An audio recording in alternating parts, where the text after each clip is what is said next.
টলমল করে গো ঘরে টলমল করে গো মনের আনন্দে ভরা টলমল করে গো মনের আনন্দে ভরা টলমল করে গো।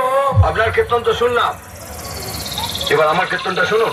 পাওয়ার মিউজিক প্রেজেন্ট পুরুষোত্তমপুর সে কিন্তু কালোয়া তার পুলিশ কালো ব্যাগ এখান থেকে পালা না হলে দিব bag bag. Check. Speaker check.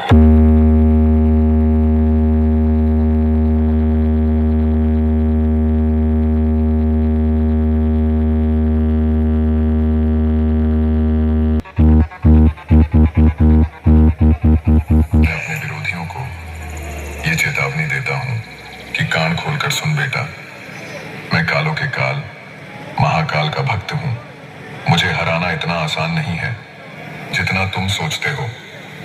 पीठ पीछे बातें तो सभी बड़ी बड़ी करते हैं, लेकिन तुझे मैं सामने से चैलेंज दे रहा हूं कि जिस दिन तेरा सामना मुझसे होगा, मैं अपने महादेव की कसम खाकर बोल रहा हूं, उस दिन ये तेरा कंपटीशन करने का भूत तेरे वहां डाल दूंगा जहां तुमने सोचा भी नहीं होगा, क्योंकि मेरा नाम है।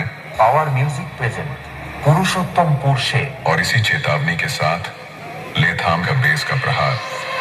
চোখে আছে ভয় পুষতে নাই পাটা কাদায় ফেলে কান মারবো কোন মায়ের বেটা।